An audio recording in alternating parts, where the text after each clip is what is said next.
Hay una dimensión más allá de lo que conoce el hombre, tan vasta como el espacio y tan atemporal como el infinito. Es el término medio entre la luz y la sombra, entre la ciencia y la superstición, y se encuentra entre el abismo de los miedos del hombre y la cumbre de su conocimiento. Acabas de entrar a Octubre de Misterio.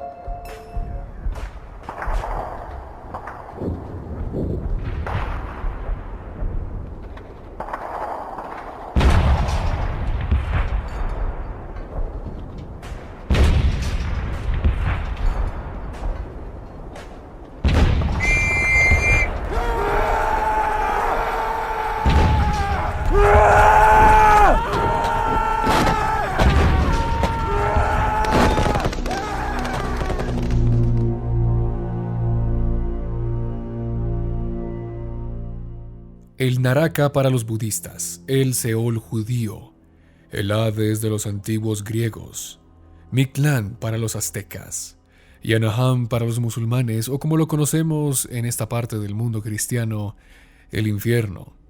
Todos estos términos buscan darle nombre a uno de los lugares que los humanos hemos teorizado existe por los siglos, uno de condiciones infrahumanas, lugar de castigo, dolor, desolación, miedo, incertidumbre, tortura y abandono eterno.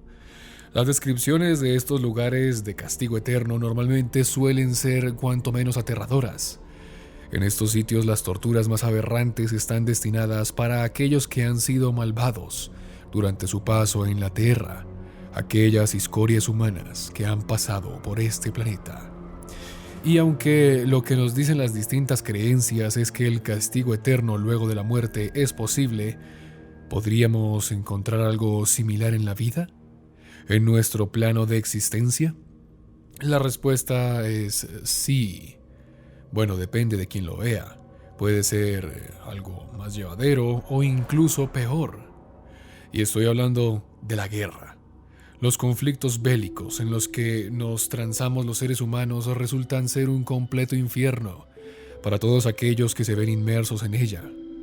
Es el resultado de un conjunto de malas decisiones que estallan en choques de intereses y se transforman en un auténtico tártaro para quienes tienen que ir a pelear y los que sufren la guerra en carne propia.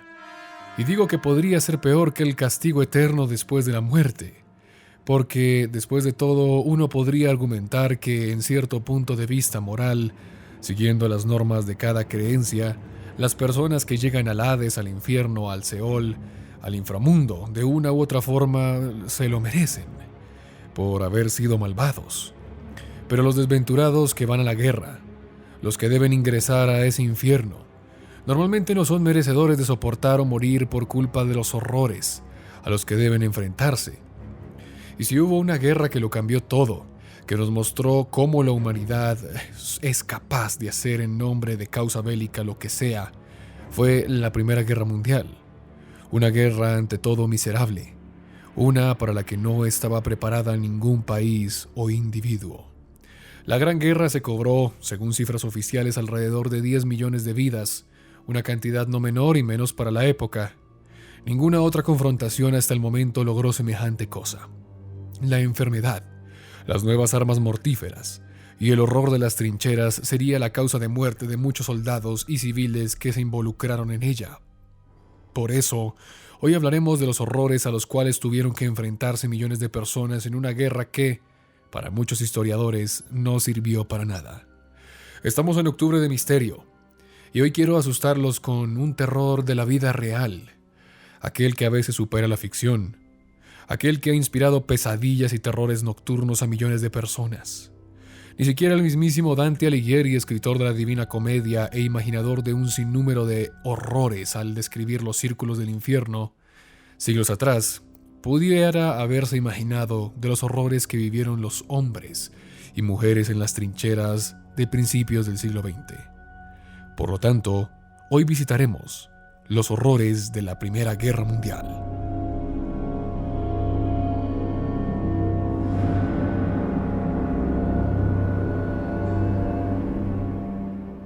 Cuando se nos viene a la mente la Gran Guerra, la primera imagen que salta a nuestra cabeza es la de las trincheras. Esas formaciones, esas zanjas bajo la tierra que se usaron para hacer frente al ejército contrario. Pero, ¿cómo era la vida de un soldado en la trinchera? ¿Y por qué esto hace parte del horror de la guerra? Para empezar, las condiciones de las trincheras variaron ampliamente entre los diferentes teatros de guerra, diferentes sectores dentro de un teatro y según la época del año y el clima. Sin embargo, la vida en las trincheras de forma general fue de gran miseria. Con tantos hombres viviendo en un espacio muy limitado, era más que de esperarse. Esto significa, por ejemplo, que había restos de comida desechada y amontonada, latas vacías y otros desechos, la presencia cercana de una letrina, la suciedad general de vivir en medio del subterráneo y no poder lavarse o cambiarse durante días o semanas. Todos estos aspectos crearon condiciones de grave riesgo para la salud. A esto hay que sumarle que las trincheras tenían otros ocupantes además de los soldados, unos muy despreciables por supuesto. Estamos hablando de las alimañas, incluyendo las ratas, los piojos y otras muy numerosas. Los soldados, al no poder cambiarse tan seguido, veían sus ropas infestadas de estas plagas, trayendo desesperación y malestar a muchos de ellos. Además, hay que decir que de todas estas alimañas eran especialmente transmisoras de enfermedades los gusanos y las moscas, que prosperaron en los restos cercanos de cadáveres humanos y animales en descomposición, los cuales se pegaban a los soldados y muchos de ellos caían de enfermedades muy graves. James Harvey, un soldado británico que peleó en el frente occidental, describió de la siguiente manera el problema de las ratas y las alimañas. Las ratas eran comunes, no te atrevías a dejar un poco de comida o de lo contrario, habrían enjambres de ratas a tu alrededor.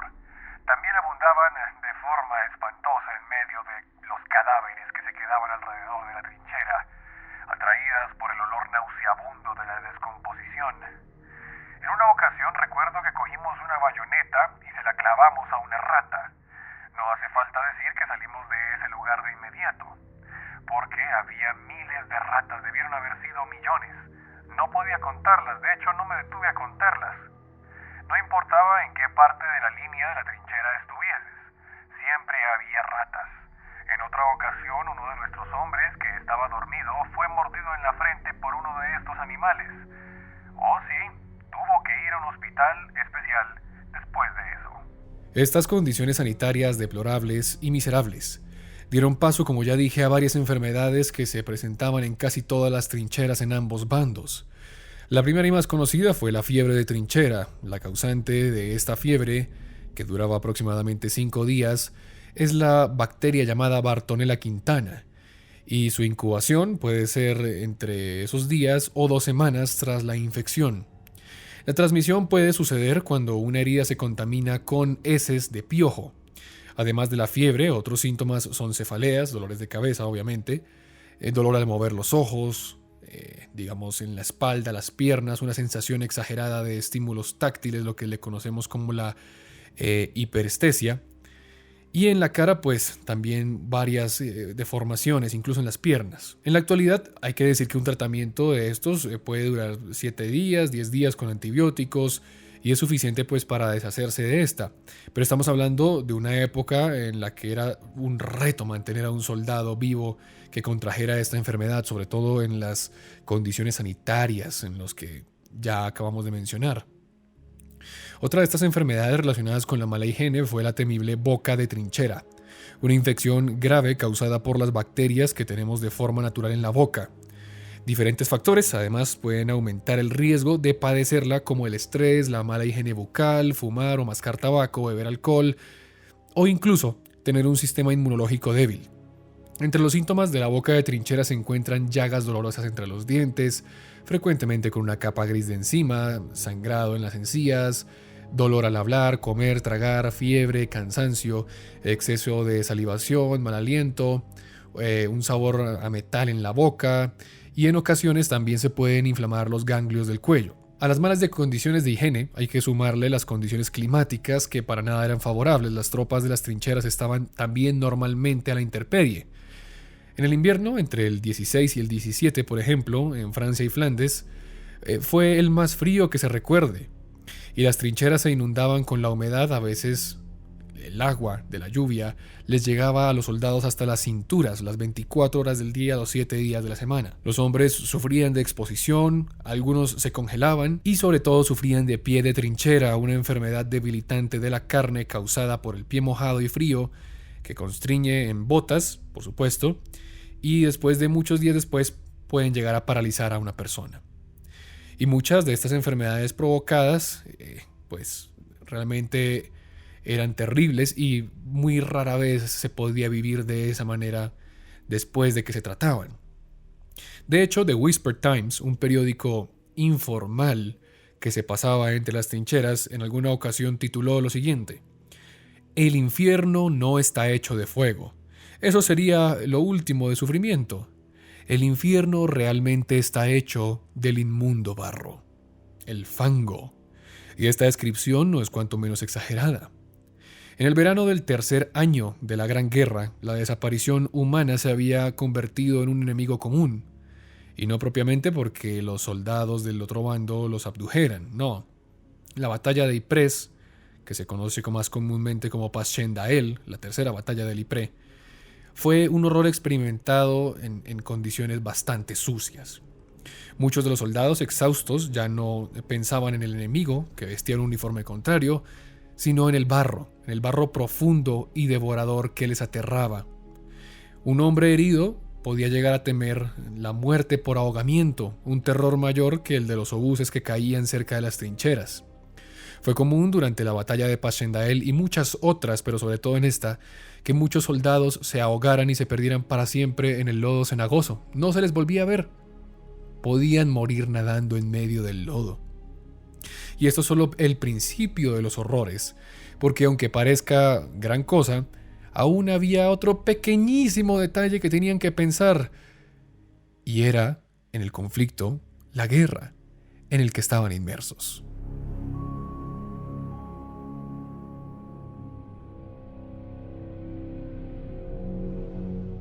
Y la Primera Guerra Mundial fue cuanto menos abrumadora y terrorífica para quienes la lucharon. Muchos, de hecho, se enlistaron en las distintas milicias, pensando que el conflicto duraría apenas unas semanas y que volverían con historias de heroísmo, caballerosidad y honor.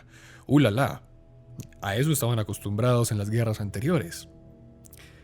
Pero no hay honor en una guerra miserable como aquella. No hay caballerosidad cuando el ser humano se empezó a idear mecanismos macabros y cada vez más terroríficos para acabar con otro adversario.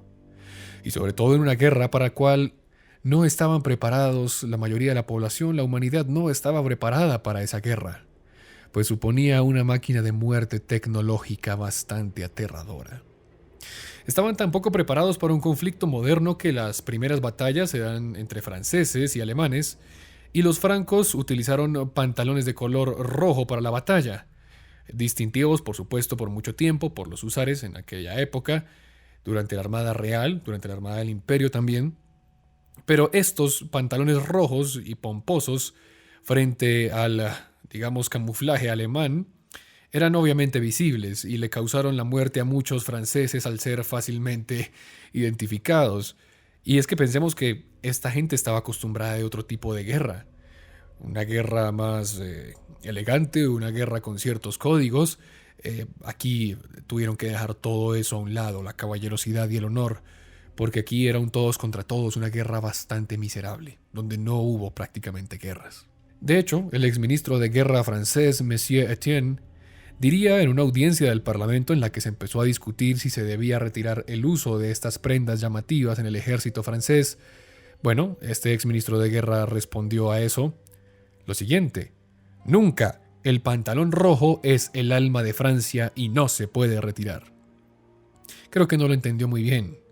Y tampoco entendieron muy bien la guerra aquellos que se enfrentaron en batallones franceses e ingleses con, digamos, los primeros meses de la guerra, con una estrategia bastante peculiar, y eran las típicas cargas de caballería, los caballos, jinetes montados en caballos, arremetiendo contra las posiciones enemigas solamente con un sable en la mano. Por supuesto, esto sobre todo a los alemanes les pareció algo desacertado, y probó serlo, ya que los franceses, sobre todo franceses e ingleses, iban en una carga de caballería contra las tropas alemanas y pues estos sacaban sus ametralladoras, sus obuses y las bajas del bando francés e inglés, bueno, fueron prácticamente inútiles y fueron demasiadas. Y hay que decir, sobre todo, que estas batallas en la Primera Guerra Mundial eran muy estáticas. Los campos de batalla estaban compuestos por hileras de trincheras con líneas de alambre de púas, minas y nidos de ametralladora, lo cual mantuvo a la guerra por mucho tiempo en una lucha de posiciones, y las pugnas por territorio eran tan inservibles, diría yo la palabra, que podía lucharse todo un mes por tan solo unos cuantos metros de tierra.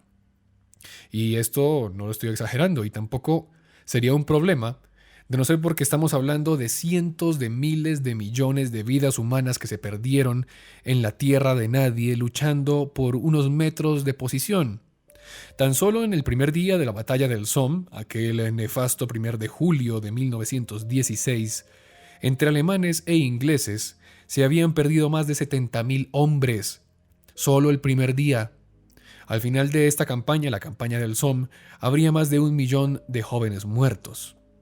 Sumémosle a que el avance tecnológico en la maquinaria de guerra fue terrible. La aparición de una artillería más certera y mortal hacía que los días en las trincheras fueran un constante bombardeo y rezo por parte de los soldados para que ningún obús cayera dentro de su posición. Tú podías quedarte dormido en la trinchera y al día siguiente no amanecer, porque te había caído un obús encima, una granada, lo que fuese. De hecho, no se podía alzar la cabeza por encima de las trincheras porque o te mataba la ametralladora que estaba a unos metros de distancia o el sinnúmero de francotiradores que cazaban cabezas de cualquier desafortunado que se asomase. Normalmente las letrinas estaban, digamos que, en las partes superiores de las trincheras y era muy común que los francotiradores siempre apuntaran hacia este lugar porque los pobres soldados, desconcertados, acudían a la letrina y eran asesinados mientras, bueno, hacían sus necesidades. Y los bombardeos eran cosas del día a día, tanto así que muchos soldados desarrollaron una enfermedad terrorífica a la que se le conoce en inglés como shell shock o neurosis de guerra, o como se le conoce de manera más técnica y médica, el trastorno de estrés postraumático. Esta es, y en su tiempo fue una patología que se inició a estudiar desde la Primera Guerra Mundial y que han sufrido soldados de todas las guerras posteriores. Vamos, probablemente ya se habían presentado casos anteriormente en otras guerras, pero fue esta, en la Gran Guerra, que los números de enfermos por esta patología crecieron de manera alarmante, y fue la que primero se empezó a pensar de esto. Esta neurosis de guerra es una reacción ante la intensidad de los bombardeos y la lucha que produce una impotencia que después se traduce en pánico, estar asustado, sentir deseos de huir o una falta para razonar, dormir, caminar o hablar. Ahora, esta neurosis de guerra puede ser de dos tipos, una aguda, que es en el momento y después se pasa, o una crónica, que es la peor, porque la crónica queda para siempre y las secuelas siempre van a quedar. Una investigación reciente de la Universidad Johns Hopkins en Estados Unidos descubrió que el tejido cerebral de veteranos de combate que se había expuesto a artefactos explosivos improvisados exhibía un patrón de lesiones en las áreas responsables de la toma de decisiones, memorizar y incluso el razonamiento. Esta evidencia ha llevado a los investigadores a concluir que la neurosis de guerra puede no ser solo un desorden psicológico, ya que los síntomas exhibidos por las víctimas de la Primera Guerra Mundial son muy similares a estas lesiones. Es una patología muy seria y que impedía a un soldado mantenerse cuerdo y útil en el campo de batalla. Incluso muchos, después de que salían de las trincheras, quedaban marcados para toda la vida. Por lo tanto, hay muchos de estos casos que, en su momento, fueron tomados como actos de cobardía, deserción o traición, ya que muchos soldados que sufrieron de esto en los campos de el Somme, en Ypres, en Verdún, en Galípoli, en muchos de los frentes de la Primera Guerra Mundial, pues se quedaban estupefactos, no querían hacer nada, se veían imposibilitados de seguir luchando. Y ustedes ya se imaginarán lo que le pasaba a los traidores, a los desertores y a los cobardes en aquella época. Si les iba muy bien, se irían presos a sus respectivos países, pero se sabe que en muchos casos y en la gran mayoría, estos hombres eran mandados al paredón, así es, a ser fusilados. Y no estamos hablando que esto ocurría con los rusos o los alemanes, con los turcos otomanos, no. Todos hacían exactamente lo mismo y sobre todo los británicos. Son los que tienen la mayor cantidad de casos de neurosis de guerra que fueron fusilados de manera errónea porque se pensó que estos hombres habían cometido actos de cobardía. Una lástima. Hasta tal punto que incluso el gobierno británico ha pedido perdón en numerosas ocasiones por estos falsos positivos de la guerra. Y si te iba muy bien, que es poco, como ya te dije, te ibas a casa, pero no volvías a ser el mismo. No volvías a ser el mismo prácticamente. Ustedes pueden buscar videos de la Primera Guerra Mundial acerca de la neurosis de guerra y van a ver cómo quedaban las personas que volvían a casa con esta patología. Si volvías, por supuesto, porque lastimosamente muchos casos de esta patología fueron tomados como desertores, como cobardes, y tal vez cientos de miles de jóvenes que querían volver a casa, que tenían una familia en la cual pensar, que no se imaginaron que la cantidad de obuses y explosiones les afectaría a su cerebro, tuvieron que vivir y tuvieron que morir por ello, prácticamente. Ahora, cosa no menor era ser herido en combate. Para empezar, la atención médica era precaria, paupérrima y las normas de salubridad y sanitarias de los médicos de guerra de la época eran más bien inexistentes.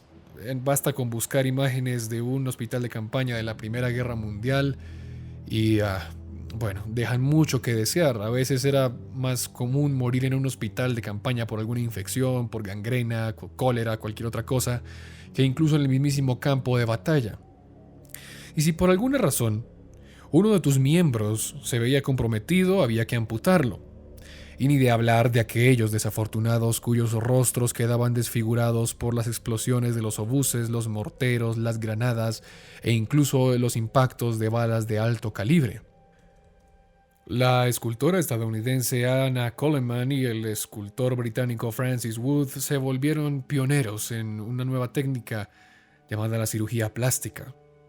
Cientos de miles de hombres que regresaban del frente con sus rostros o extremidades desfiguradas acudieron a estos primeros cirujanos plásticos para que así sus novias, esposas y familias no se horrorizaran al ver a su ser querido volver desfigurado de la guerra. Y aunque de buena fe estos primeros cirujanos plásticos hacían lo que podían, era una técnica aún muy arcaica, muy rústica y desconocida. Fue la primera incursión en este asunto. Por lo tanto, estos hombres conseguían una restauración parcial, pero los resultados podían ser cuanto menos aterradores. Basta con buscar, te invito a que busques en Google ejemplos de restauraciones de rostros en la Primera Guerra Mundial y te darás cuenta que los pobres hombres vivían una desdicha bastante aterradora. Tanto así que muchos de ellos eran marginados de la sociedad, caían en pobreza absoluta, otros eran repudiados e incluso algunos prefirieron quitarse la vida antes de seguir viviendo así.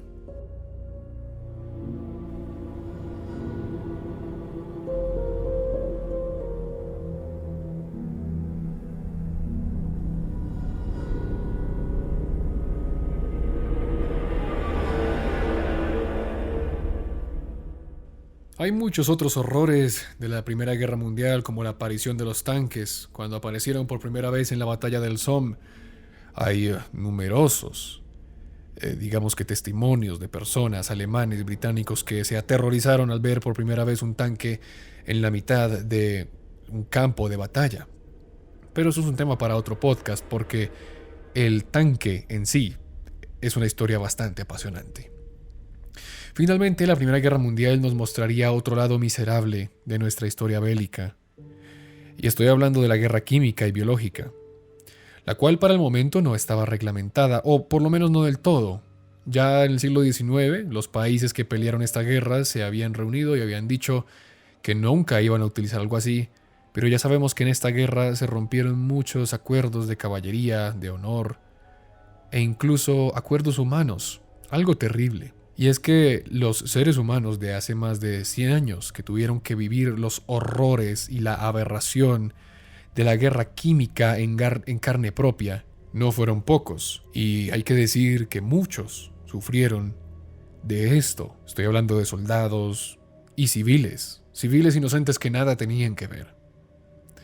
No debió haber nada más terrorífico que escuchar el grito de tu capitán diciendo la palabra face mask o gas. Estoy diciendo en inglés, por supuesto, máscara de oxígeno y gas. Lo cual significaba que un ataque inminente de gas cloro o sarín estaba en la cercanía. Pero aunque esto hace parte del horror de la Primera Guerra Mundial, lo quiero dejar para otra ocasión. Pues la guerra química durante la Primera Guerra es un tema que da para todo un programa magistral.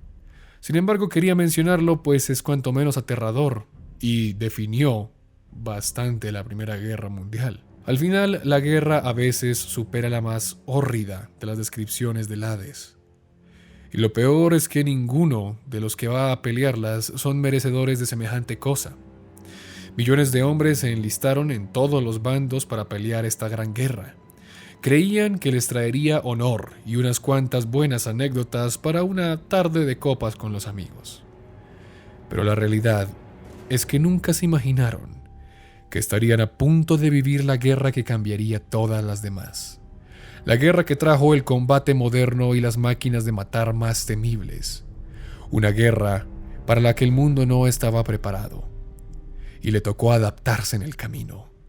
Una guerra miserable como todas las demás, pero con la diferencia de que esta sería la primera en alcanzar una mortandad, un horror y una miseria de tal magnitud.